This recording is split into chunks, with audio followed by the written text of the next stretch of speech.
And coming up next on our segment, Coming Attractions, we're going to take a little dip into John territory. Oh, man. And which John is that? Of course, so many Johns in our lives. Yes. This is the one great original, John Travolta, John baby. Travolta, the number one. The highest level Scientologist that I'm aware of. Yeah. The most important one in public life. Probably my favorite John out of... The most important John in public life. I'm willing to go out on a limb and say that. Yes. Yes. I completely agree with that. Absolutely. Now, this is a feature that I've brought this up on our Twitter before, but it is my most highly anticipated film of 2019. Ding, ding, ding, ding, ding. Everybody. Guilty. Everybody, that was a big announce. Thank you. This is Matt's number one anticipated film of 2019. And that's for multiple reasons. Get into it. Obviously, John Travolta starring one of the biggest stars working today. Absolutely. And number two, directed by one of my favorite musicians from yes, this is important. From the late 90s to today, Fred Durst. Fred Durst. Of Limp Bizkit fame. Rolling. What? I did it all for the nookie. What? You know him. Fred is a cultural force, and I defy anyone to deny that. You cannot. He's a force of fucking nature. He's a force of nature. I mean, you look at that footage from Woodstock 99, and you tell me this guy's not a shaman. A shaman. He's definitely casting spells over certain people. Yeah.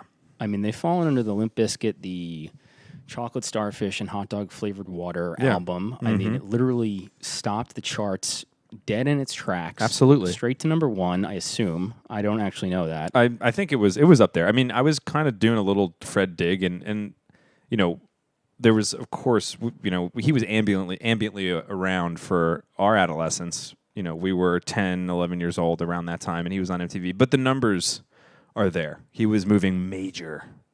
They were moving major records. They were one of the biggest rock bands in the world at the time. It's true. And I mean, and still one of the best. I feel like I bring up this man quite a bit on the show, but Marshall Mathers, Slim Shady, really pushed Fred to the spotlight when he dropped his name in one of his songs. Oh, really? I didn't know about that. Because there was a rumor of Fred Durst hooking up with Britney Spears. Christina Aguilera. Right, and right. There's the lyric. I think I remember this being bleeped out on the version I had of the CD. About arguing over who gave him oral first. Ooh, anal oral.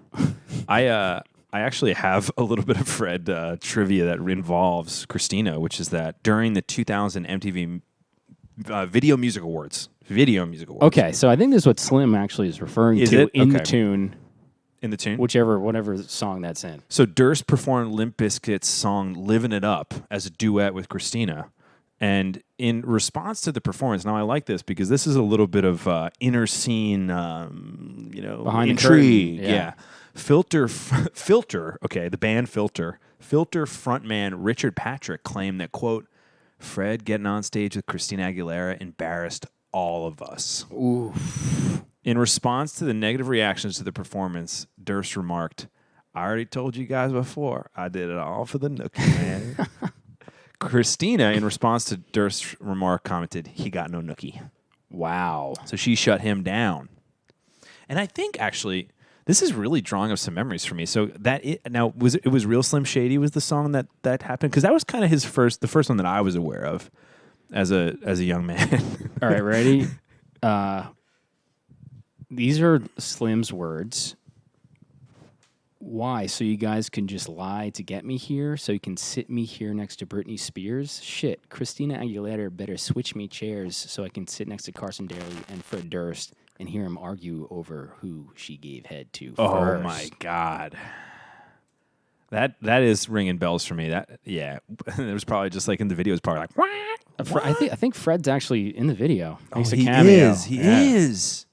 And he's like, ooh, like looking around like, oh. I think there's like a blow-up doll next to him or something. Now, something crass as hell. Didn't Christina Aguilera, she released a diss track, right? Like a diss version of that song I think I found it here. Against Slim? Yes, Christina Aguilera, The Real Slim Shady, Please Shut Up. Let's check it out. You do it on yours and get it going on that one if you want to just pull it up. Yeah, sure. Search for Christina Aguilera, The Real Slim Shady, Please Shut Up, because I do remember this. And it was funny because I feel like these feuds played out in like the Talking Head VH1 shows. Like that's where you would find out about these feuds, just like people talking about them. I remember hearing like a clip of it. May I have your attention, please? May I have your attention, please? Will the real Slim Shady Some please racy shut shots up? of Christina in this vid. I repeat, will the real Slim Shady please shut up? We're gonna have a problem here. Y'all act like you've never heard a white person Wow. before. His rhymes are a bore. Punk kid trying to be hardcore. But Martian Matthews back worse than before. Wow, this is Making a really soul, bad. whining in the microphone. It's return to the, oh wait, no wait, you're a fool. You didn't pay money for this CD, did you? And Dr. Dre did. Everything you This is actually interesting because I feel like this comes from the time where every other musician thinks that rapping is easy. Yeah, this You know? this doesn't sound too good. And they're just like, oh, yeah, well, I mean, I'm a singer. I'm Christina Aguilera, so I can rap. I'll just do this rap. And it sounds like absolute shit. This completely passed by my life Oh, when it, really? when You it missed released. this? You missed And this? I'm telling you, I it's saw it on, somewhat bringing up some memories, but I saw this. was this on the radio? Like, No. I'm telling you, I only know about this because it was on some MTV like clip show where they're talking about like feuds or whatever, and they're like, you know, they play a tiny clip from this, and like, you know, the Talking Heads. the Talking yeah. Heads show up, and they make like Hal it's- Sparks. and when that Orlando dropped, Jones. yeah, when that dropped, the world stood still. Getting paid like a day rate Kathy to show up there Griffin, and say yeah. whatever the fuck they asked them to say. Like basically scripted bits. I miss those shows on VH1. They were comforting somehow. There was a time when that was so much. It was comfort of the, food. of the programming on those channels. So cheap to make. It's so easy. It really is. I guess it's just like mostly stock foot, like whatever stock footage you can get. If it's like I love the 80s or I love the 70s, you're getting stock footage and you're just getting, you know, who's the guy from Stella? What's the Michael guy? Ian Michael Ian Black. Black is on there, and just Yeah, he was a true. He was a joy to see on those shows for sure. it was great. All right. With that said, let's check out Fred Durst's and John Travolta's The Fanatic trailer, Let's do it. where John has one of the most amazing hair pieces Oh, we didn't even mention that. to date. Yeah. Is that on the list of reasons why it's one of your most anticipated? Yeah. It's up there. It falls under the umbrella of just John being a part of it. Absolutely. Where you can 9 out of 10 times assume he's going to be wearing a piece. Well, as we know, Pitbull inspired his current bald look. That's correct? true. Yeah. John is on the record saying Pitbull is the reason why he is piece-free, actually. He's got Although- a nice sheen on that I don't bald know. head. I haven't seen him on the red carpet lately. He might still be rocking one of those insane wigs that he's known for, with a flavor saver soul patch Yes. under that bottom lip. Dude, it's like Some of John's looks are baffling to me. I don't know what's going on. It might be like a Scientology, maybe.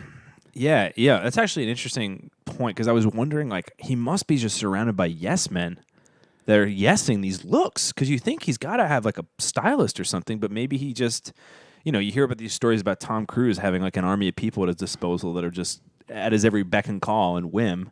And maybe John's just he's surrounded by these David Miscavige, man. He's these you yes know, men who are he's- just like, John, you look great. It's like 79 all over again. You look amazing. I mean, so many of these hair pieces too are trying to like recall, like sort of be throwbacks to the to the Look Who's Talking era, John. yeah, with the Look Who's Talking era, the Phenomenon era, and of course the Pulp Fiction era. And none of them work. Although, is that his real hair in Pulp Fiction? Do you know? That's a good question. No, I think his hair is curly. Isn't it? Isn't it kind of wavy, like Welcome Back Kotter era? Yeah, it is. Right? All right. So let's dive into this trailer. Yeah, The Fanatic. Right about now. Let's take a look.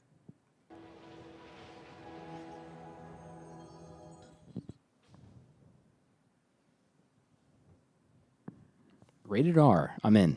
Let's do it. Strong violence. Hollywood, California. Girls taking pictures. Okay. We've got a celebrity. It's a pleasure to meet you, Mr. Dunbar. You know who that is. All right, John's name is Moose in this film. I need to get an autograph. Don't let him do this to me. I'm a fan. I'm a #1 fan. Is it difficult to find famous people's houses? I use my star map app. You have to be careful. I don't want you to be accused of stalking. Nothing like that. You can't just come to my private residence looking for me. Listen, pal.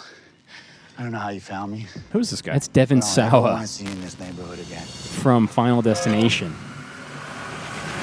Unaware. So he gets He's a in. 90s heartthrob. He's in the house now. He's in the house. Ooh, shadows going by. Wow, John is just really selling this distant. All right, Devin Sawa is now tied up to a I bed. just wanted an autograph. John's pouring gasoline on him. He's wearing a Michael Myers mask, or a Freddy, or Something. Jason Voorhees mask, excuse me. Wow. Now I can't imagine what that was like as an audio experience for listeners. Yeah, that was. But I'm sure it for- sounded like almost every other thriller The trailer. visual aspect of that film was fantastic, and I'm on the edge of my seat, literally, and I cannot wait for this to come out. John is always pushing the boundary, and I think he's really almost breaking the fourth wall with this one, because you have to imagine that This is based on John has real had life. some experiences. Yeah, I can guarantee he's basing this on real interactions with the true super fans that he's dealt with. I that's just, I mean, what an artist, what an auteur, just pulling from his own experience and building a new worlds for us to explore in terms of character. I just want to thank John. It's a character study. You know, it seems like Moose definitely has some sort of mental ailment, we can say. Yeah. And John is kind of probably tempting the Academy to take a second look at him in this golden age of his career. As so many have before him, he is walking a very dangerous line, a very thin, dangerous line. Because I don't know if you can you probably can tell from some of his speech pattern in that trailer, but you can definitely tell if you watch it that we're dealing with someone who is, I don't know if touched is still a PC word, but this guy is mentally not all there, this character. I mean, I don't think we're really talking about Cuba Gooding Jr. in Radio levels. I actually haven't seen Radio, but you used to have that on DVD, didn't you? Yeah. I never actually have seen it. I never seen it, but it was part of the catalog of my life. So I know that DVD cover very, very well. Mm-hmm. You can probably free draw that by hand, by memory alone. Yeah, so we're going to see how close John gets to pushing Controversy. Yeah, but that again, and I really can't emphasize this enough. That is the job of the artist, is to walk that line and to bring us as an audience so close to the edge that I think the job of the artist there is to make you forget about, the man behind the character, which is John, the guy that owns several jumbo jets, I'm sure. I mean, he's an avid aviator enthusiast. Uh-huh. I mean, Absolutely. we've seen pictures of him behind, commercial airliners. There's an amazing interview that he did during the time of the OJ TV movie. Yes. Where he's making an appearance with the guy who plays Johnny Cochran. I don't remember the actor's name. But the first thing that he says, and he's just like, well, with me, when we're doing a piece where I'm playing a real person, there's a recognition factor that we have to deal with, and it's so true because John's face is one of the most iconic faces in the world, and of course, John needs to get that line in there when he's on a late night TV show, just nudging that he's one of the most recognizable actors in the world. He's not wrong. He's not wrong.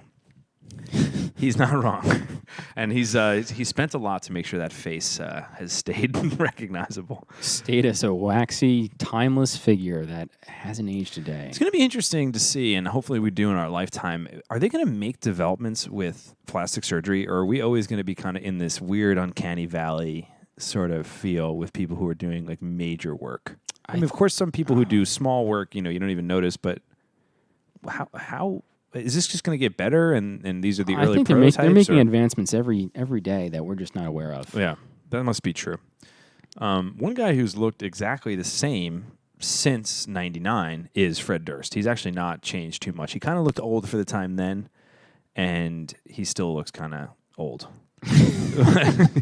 He's always been bald. He's about 50 now, I think. Because he's got that famous baseball cap look. Right. And He's covered up. When you cap it up, there's no way to kind of, his hairline's receding another quarter inch this year. Absolutely. You can't follow the progression of the hair loss. The most you're going to get, as long as someone doesn't blow up, is a couple grays in the beard. A couple crow's feet on the corners of the eyes. But other than that, he looks fantastic. He looks as old as ever. And and we got a video in honor of Fred that you kind of brought to my attention that I'll play for us right now. You want to cue this up in any way? Yeah, knowing that we were going to watch that Fanatic trailer, I was just thinking about Fred a little bit, and I actually found before we get to the video, I found one interesting tidbit that ties Fred to some of the other people in the universe, the Commentology universe. So you might find this interesting.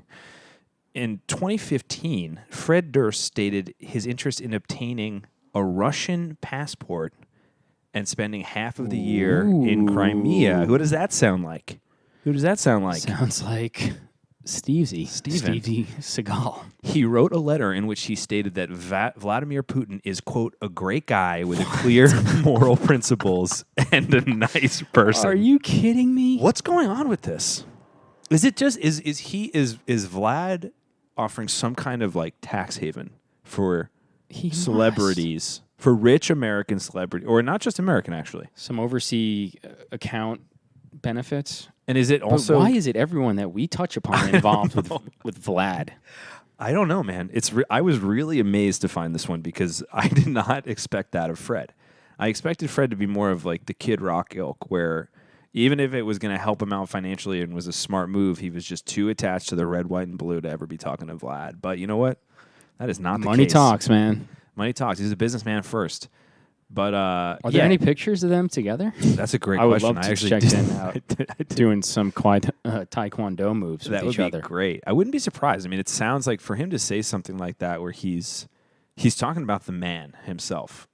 I have to imagine they've met, but wow, I don't know if he gleans his clear moral principles from his international stances on a number of issues. Dude, how Fred Durst became a tool for Russian propaganda. There you go. This must be what it is. It must be some kind of like, like some Russian initiative. Like, all right, we got to get some of America's top talent. I love that. I love that. Start with Steven. All right, so they have the whole movie department under control here, but now they got to go to the music industry. And who's top of that? Fred Durst. That's actually kind of amazing to think that like you could get that wrong looking into American culture. That it was like, whoa, I mean, this guy's, was selling out stadiums. He must be one of the top guys. Fred. Yeah, it looks like he's endorsing a cell phone cover that has an image of Putin. Mm-hmm. That's awesome. We might have to post this to the show notes. Yeah, we might have to put that Putin shot in. He's loving it. Very interesting. Just one other quick thing that I actually picked up on a different podcast that I listened to. Shout out to End Introducing. They did a great piece on musicians' reactions to 9/11, and they dove into Limp Bizkit's not reaction to 9/11. But in that dive, they noted that the beginning of the Rolling video, or actually throughout the entire Rolling video, is filmed. The band is playing on top of the old World Trade Center. And it's like a helicopter shot of them on top of the World Trade Center. Like the rubble of? No. This is before 9/11. Oh, okay. Yeah, okay. So it's one of the last representations in popular culture of the Twin Towers. Wow. Is in Limp Bizkit's Rolling video. Also in Limp Bizkit's Rolling video, a classic late 90s, early aughts Ben Stiller music video appearance, which I always forgot and only could remember his Bad Boy for Life. He is. Appearance. He's in the, I think it was Puff Daddy at the time. Yeah, that sounds right. Bad he Boy does for Life.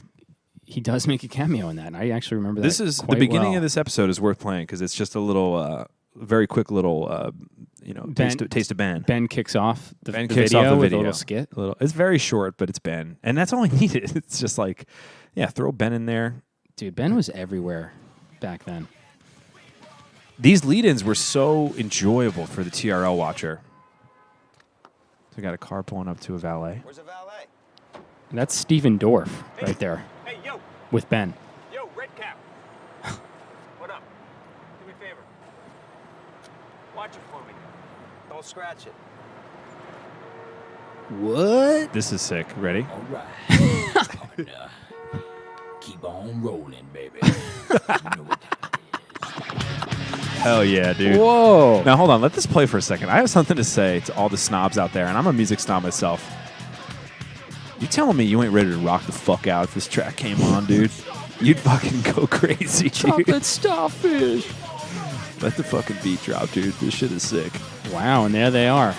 They are on top of one of the Twin Towers. Hell yeah, dude. I watched this whole video on the way here. Dude, okay, so my favorite shit about bands from this time, Limp Bizkit, so many of them, they had the turntablist. They have the guy with the turntables in the back. This is rap rock, dude. It's rap rock, man. So this is an interesting question I wanted to ask you. What are your thoughts? Is it more rap or is it more rock? Is it a metal band that has rap influences, or is it really a rap project with metal background music? I don't think there's a right answer to this because I think it's the perfect hybrid between the two mediums. We're gonna let the listener decide for themselves on that one. But yeah, this is the Yeah, hallmark. dude, there's of, the turntable sound. Yeah, the turntable sound. What was the other band that had that? Was Linkin Park.